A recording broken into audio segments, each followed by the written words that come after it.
Welcome to Community Express. I'm Rachel Anne Goodman.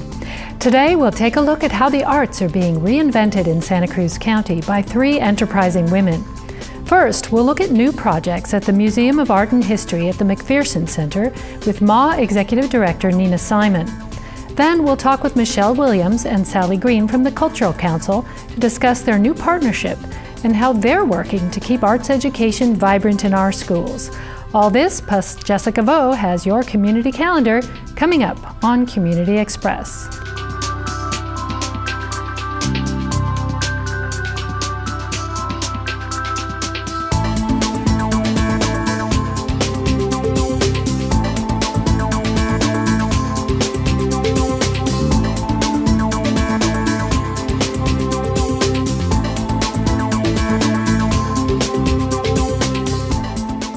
With us now is Nina Simon, Executive Director of McPherson Center's Museum of Art and History. She's been described as a rock star in the world of museum design, and I'll bet you thought the only rocks at museums were moon rocks. She was hired in April to lead the MA in a new focus that emphasizes community hands-on participation, and she's here with us today to explain how you can dive in. Welcome, Nina. Thank you, Rachel. How can you dive into the museum? A lot of people think of museums as places just to quietly stand there and look at the art and think, oh, this is nice, or maybe to learn something about history. But we've really learned from research at museums all over the world that visitors are not interested in just having a quiet content consuming experience. They really want to participate and be part of what's going on there. And so I really feel strongly that I want to make sure that every visitor who comes to the MA doesn't just get to see art and learn about history, but gets to get their hand on being creative themselves and gets to express their own curiosity and their own story in terms of their local history as well. I was amazed at a visit to the Tech recently, well, it wasn't so recently, my kids were younger, that they let them make their own art and they get to take a little sample home. Are expectations going so much faster than your ability to keep up with them in our high-tech world, or is there a generational gap between old museum goers and the new ones that it's just hard to bridge? I think neither of those things is true, actually. I think what has happened is the rise of children's museums and science centers, places like the Tech or the Exploratorium or the Children's Discovery Museum. That whole ascendance has really happened since the 1960s and has changed perceptions of the opportunities for interactivity in museums. You know, when you think about the first children's museum in this country, the Boston Children's Museum, they were famous for being a place that was for someone, for kids, instead of about kids. And really this idea of making museums that are for audiences instead of about a certain content piece. But I think this other part you talk about the idea that maybe there's an older generation of museum goers for whom new trends are passing them by. I also have seen that that's not really true. You know, I'll always remember being at the Walters Art Museum in Baltimore, a very traditional old art museum, giving a talk about audience participation in museums. And after I end, the first person to stand up is a beautifully dressed woman in her late 70s. I was really nervous that she was going to say something like, "What are you doing? You know, making the museum full of these games and social experiences, this is terrible." But instead she stood up and she said, "You know what really pisses me off about museums? I hate how quiet it is. I want to talk to people." And I really feel like it is not a generational difference whether you want an interactive experience, whether you want a social experience or not. I think it is an individual difference. You know, there are some days when anybody wants to just have a quiet contemplative experience versus days when you're coming with your kids or with your friends and you want to have something more boisterous go on. And I think it's important for a museum to be able to accommodate lots of different uses from the individual and contemplative to something that's much more social. So you're trying to move the MA from a pretty static model to more interactive. What are some of your ideas that might come to play in the next year or two that we might see in effect down there?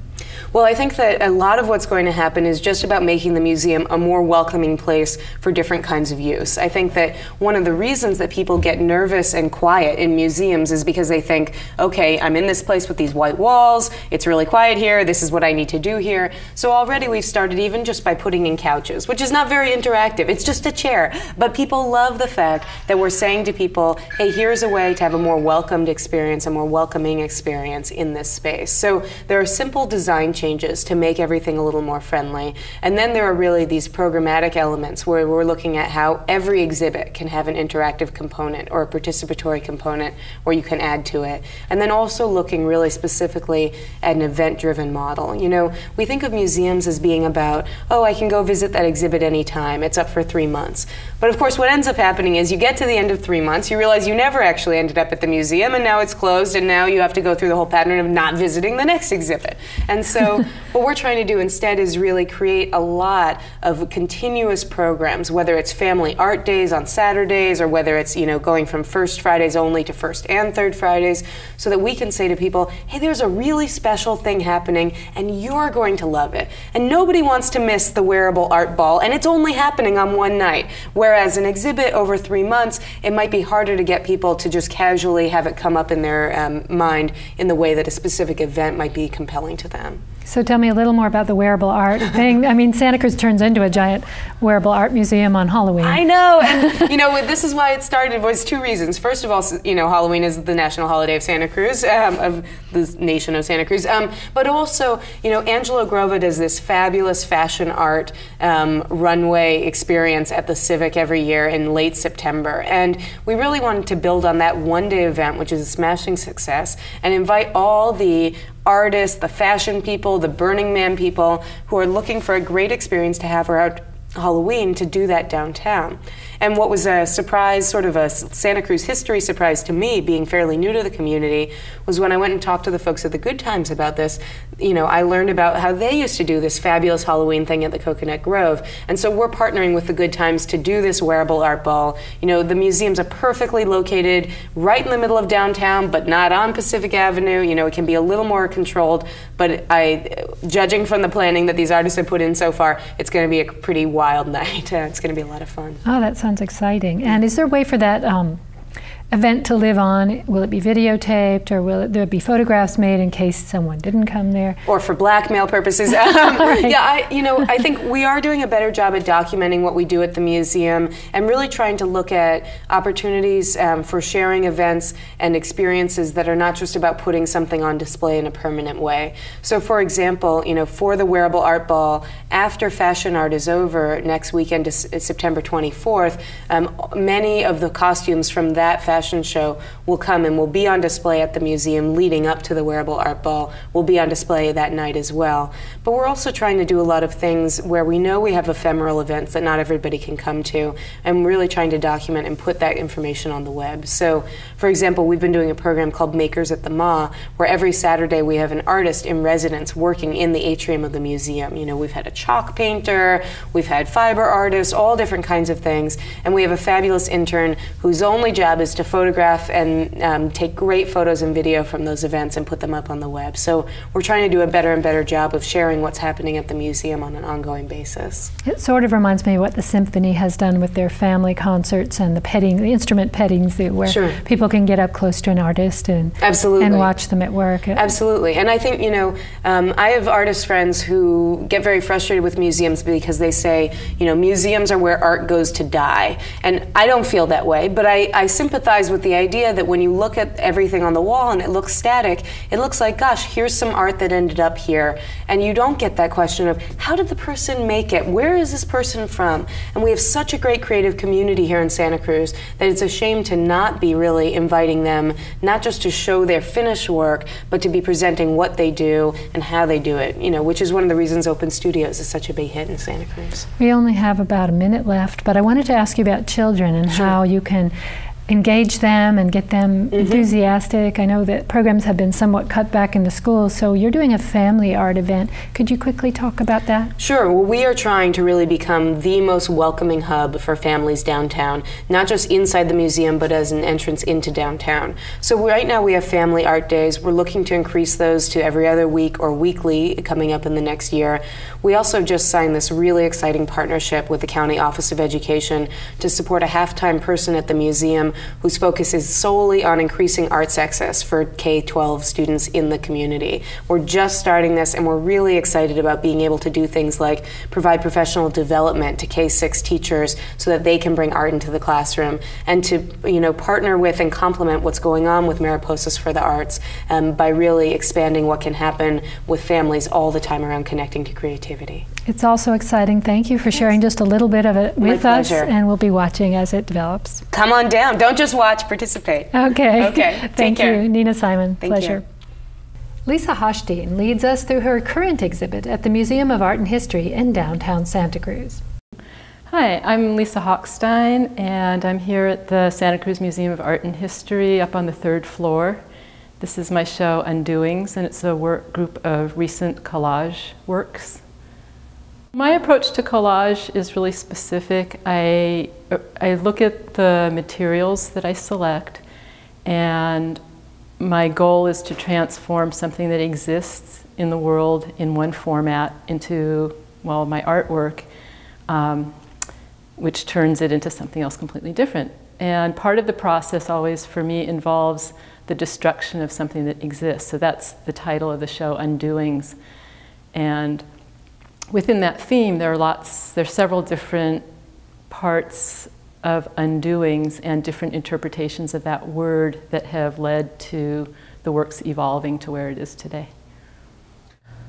Normally I have half a dozen or more pieces in progress at any given time, and boy, it can take anywhere from a week to months to complete a piece. And that's not necessarily working constantly full-time on one image, but sometimes I'll set things aside for a bit, or sometimes something will evolve in a certain direction and another direction is suggested by the process of working on it. So it can go on for months, and they feel finished when they feel finished. There's not an image in mind that I start with, and as they get more painterly in their making, there's a lot more moving things around, and there's a more physical process involved in scraping and tearing, and it kind of harkens back to my other interest, art-making interest, which is painting.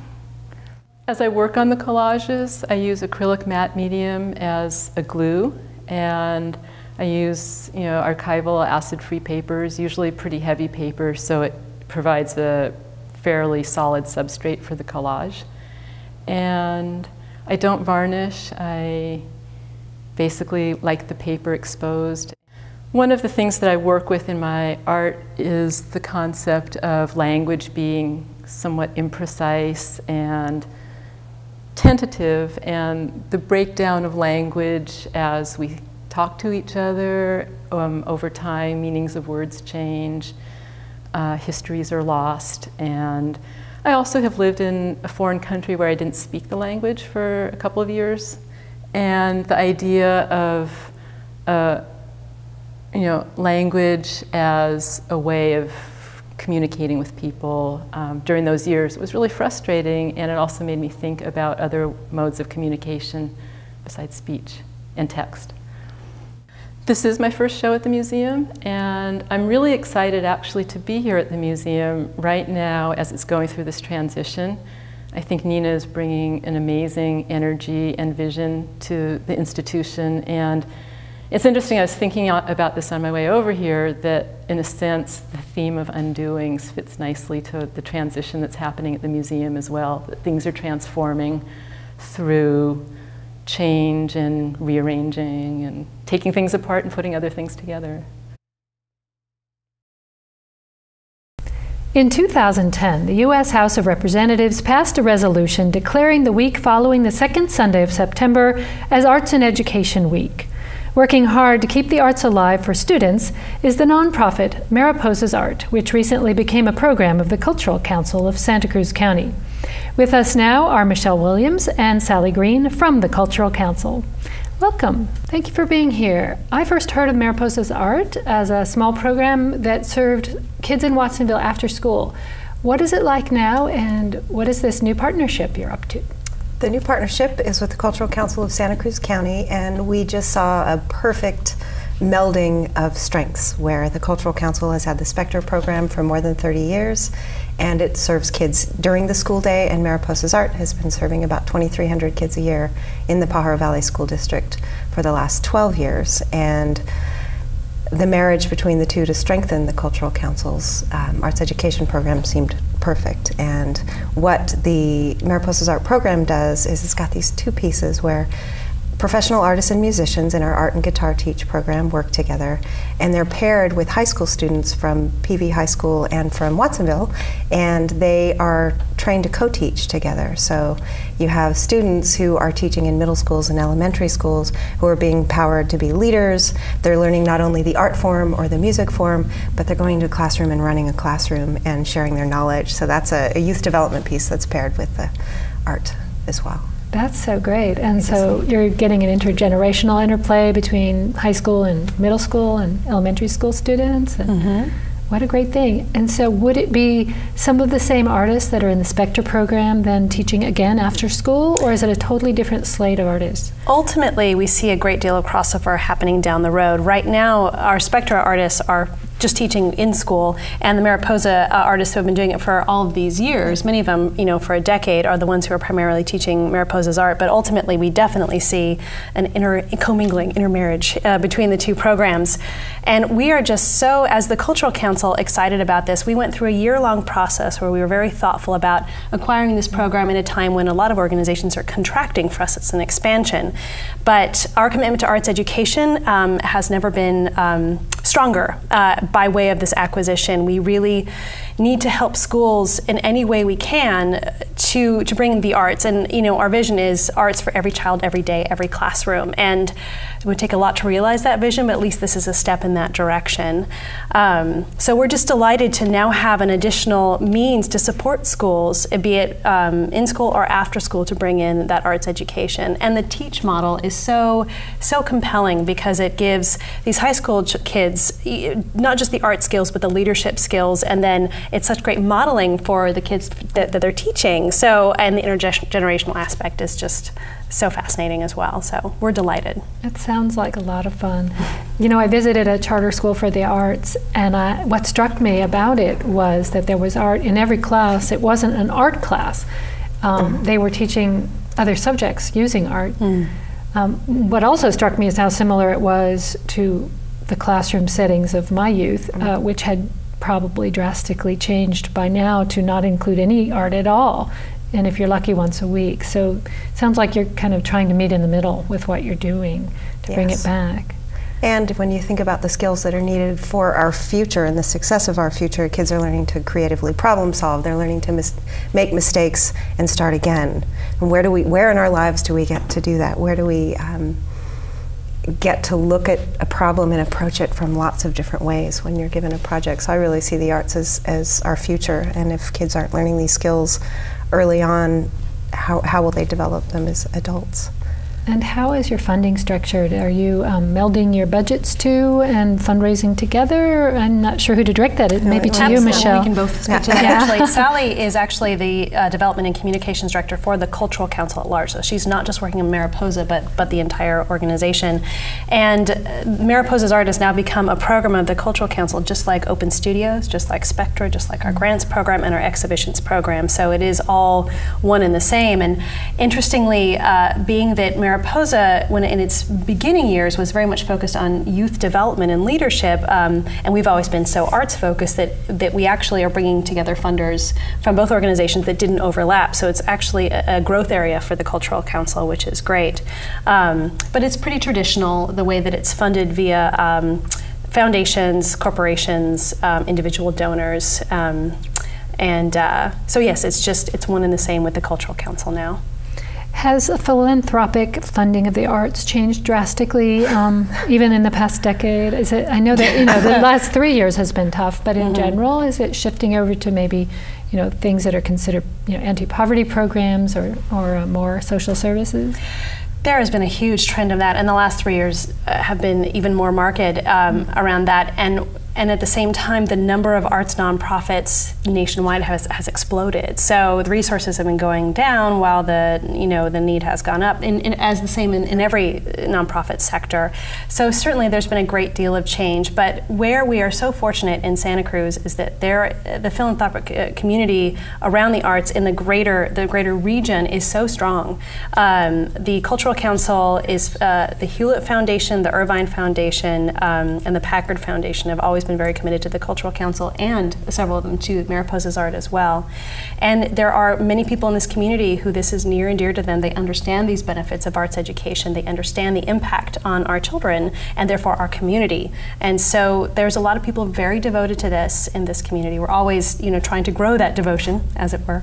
That's an ad, hint, for anyone interested. Absolutely. And to bring it back to the program itself, Sure. It's easy to get lost in funding discussions, but as essential as that is, tell us some projects that really resonate with you that you saw or heard kids produce out of this program that are just astounding.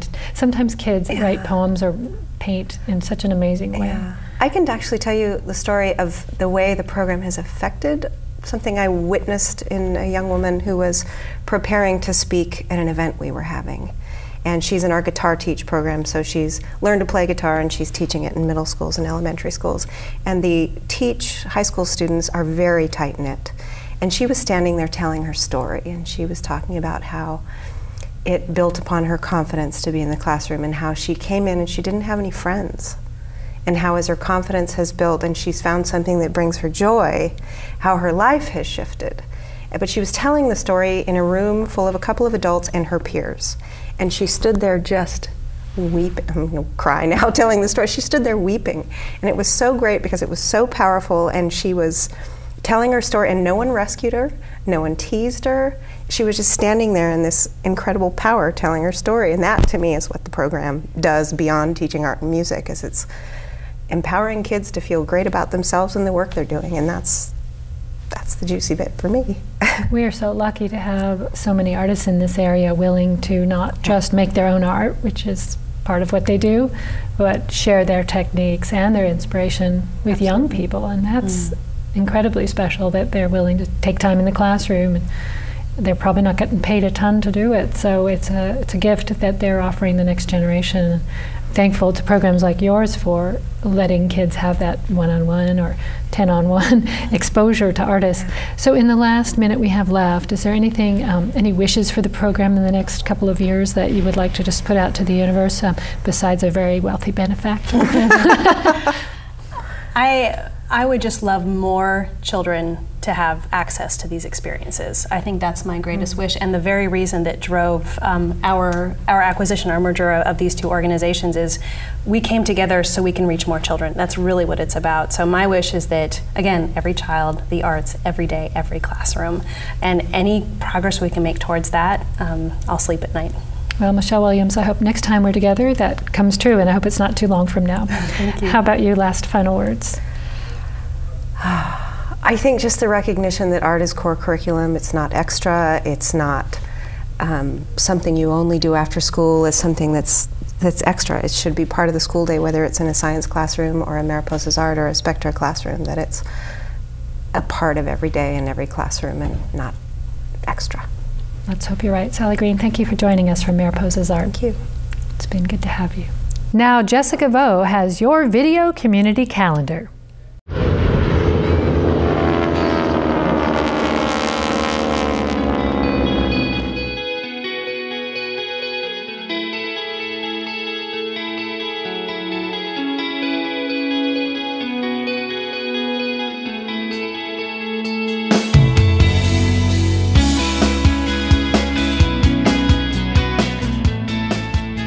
I'm Jessica Vo with Community TV, and you are watching our video community calendar. This month we are at the Watsonville Fly-In and Air Show. Let's check out the upcoming events. Heading into the fall season, Big Basin is celebrating Founders Day on Saturday, September 24th. Honor the visionaries that shaped Big Basin with melodrama, hikes, and games for kids. Check out more information at bigbasin.org. Help the community stay connected on October 1st with CTV for the Strikes for Free Speech Bowl-a-thon. CTV is having a bowling fundraiser at the Boardwalk Bowling Alley at 12:30 p.m. If you would like to sponsor or join us, you can call the station at 425-8488 or visit communitytv.org. The Open Studios Art Tour begins the first 3 weekends of October. Meet local artists in their studios, watch them in action, and have the opportunity to purchase art pieces. To learn more details about the featured artists and locations, visit ccscc.org. And lastly, Felton is hosting a lobster feed for the 17th Annual Mountain Parks Foundation on October 8th from 4 to 8 p.m. Enjoy a delicious 1.5 pound of Maine lobster, salad, sides, dessert, and wine. Go to mountainparks.org for details. To learn more information about these events and other ways to support your community, you can check out our website, communitytv.org, and click on the community calendar link. You can also check us out on Facebook, facebook.com/CTV Santa Cruz County, and make sure you follow us on Twitter, twitter.com/CTV Santa Cruz. I'm Jessica Vo. Thank you for watching your video community calendar. Thanks to Jessica Vo, and thanks to all the staff and volunteers at Community Television of Santa Cruz County. For Community Express, I'm Rachel Anne Goodman. Thanks for watching.